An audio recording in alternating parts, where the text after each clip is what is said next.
pẹ̀lú bí ọ̀pọ̀ àwọn orílẹ̀-èdè ńláńlá káàkiri àgbáyé bí wọ́n ṣe ti ń sọ̀rọ̀ lórí ìṣẹ̀lẹ̀ tó ṣẹlẹ̀ lórílẹ̀-èdè Venezuela tí ọ̀pọ̀ àwọn orílẹ̀-èdè ilẹ̀ adúláwọ̀ tó fara ti Nàìjíríà àtàwọn tó tó Nàìjíríà àtàwọn tí ò tó Nàìjíríà táwọn náà ti ń fi ọ̀rọ̀ síta, ó mà jẹ́ nǹkan ìyàlẹ́nu àti kàyéfì ńlá wípé dàsìkò tí a ń ṣe àkójọpọ̀ ròyìn yìí, orílẹ̀-èdè Nàìjíríà lábẹ́ ààrẹ Bọ́lá Ahmed Tinubu wọn ò tí ì fi ọ̀rọ̀ síta lórí ọ̀rọ̀ náà. èèyàn pé wọ́n sọ̀rọ̀ lórí n tó ṣẹlẹ̀ lórílẹ̀-èdè Venezuela, yálà wọ́n fọwọ́ sí ni o tàbí wọ́n fọwọ́ sí, yálà wọ́n bẹnu àtẹ́lù ni o tàbí wọ́n kò bẹ ẹnu àtẹ́lù. ǹjẹ́ kí ló ṣẹlẹ̀ lórílẹ̀-èdè Venezuela tí gbogbo ayé ń sọ̀rọ̀ lé ṣùgbọ́n tí Nàìjíríà kọ̀ tí wọn ò sọ̀rọ̀ lé? ó mà ní bí ààrẹ Donald Trump ti orílẹ̀-èdè Amẹ́ríkà bó ṣe kógun wọ ìlú náà ní ọ̀sẹ̀ tó kọjá yìí tó sì gbé ààrẹ wọn àti ìyàwó ẹ̀, ìyẹn ààrẹ Nicolas Maduro tí ó lọ ti ọkùnrin náà tó lọ jù sátìmọ́lé ní orílẹ̀-èdè Amẹ́ríkà nínú ẹ̀sùn tí Trump tó fi kan ààrẹ Nicolas Maduro náà. inú jẹ́ kó dìímọ̀ pé oògùn olóró ni ló ń gbé tó ń tà kiri tó sì ń gbé wọ orílẹ̀-èdè Amẹ́ríkà. bẹ́ẹ̀ ló tó fẹ̀sùn kàn wípé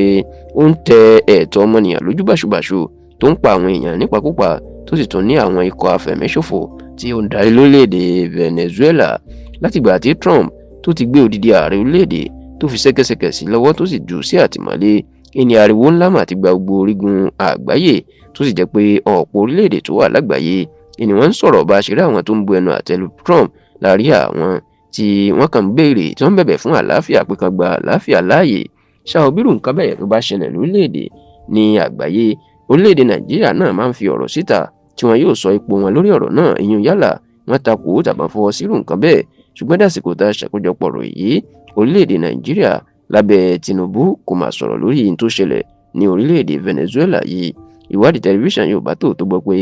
ọgbọ́n ni Tinubu ń lò fún ọ̀rọ̀ yìí. òwe Yorùbá kan tó sì ní ọgbọ́n làgbà fi ń sá fún màálù. wọn la gbọ́ pé Tinubu màrò lórí ọ̀rọ̀ yìí, tá a sì gbọ́ pé sọ fún àwọn tọ́jọ́ ń ṣiṣẹ́ pàápàá ilé-iṣẹ́ tó ń rí sọ̀rọ̀ ilẹ̀ òkèrè Ministry of Foreign Affairs wípé wọn àgbọ́dọ̀ dá sọ̀rọ̀ náà. a gbọ́ pé ìbẹ̀rù Trump ní ìpínlẹ̀ iṣẹ́ ọgbọ́n ẹni Tinubu fọ̀rọ̀ náà ṣe. wọn ní Tinubu mọ̀ pé bóun bá lọ ṣàtìlẹ́yìn fún orílẹ̀-èdè Venezuela gẹ́gẹ́ bí ọ̀pọ̀ orílẹ̀-èdè ṣe ń ṣe, ojú Trump náà wà lára òun báyìí pẹ̀lú bó ṣe kó àwọn sójà wọ Nàìjíríà láti wá dojúkọ àwọn afẹ̀míṣòfò. ó sì lè bí Trump nínú kọ̀rọ̀ di wàhálà láàrin òun àti Trump, èyí tí Tinubu tí ò fẹ́ rárá pẹ̀lú bí ètò ìdìbò ọdún 2027 bó ṣe ń súnmọ́lé. ìdí eléyìí gan la gbọ́ pé ó yẹ jẹ́ kí Tinubu kó dákẹ́ lórí ọ̀rọ̀ náà, kó má sọ̀rọ̀ bóyá ó takò tàbí kò takò, kó má bàa rí ìbínú Donald Trump tí ọ̀rọ̀ yìí tó sì bí àwọn alátakò nínú pàápàá ẹgbẹ́ òṣèlú ADC African Democratic Congress tó ń sọ̀rọ̀ sí Tinubu pé kò lè sọ̀rọ̀ lórí tó ṣẹlẹ̀ ní Venezuela, àti wípé ilé yìí ti fi hàn pé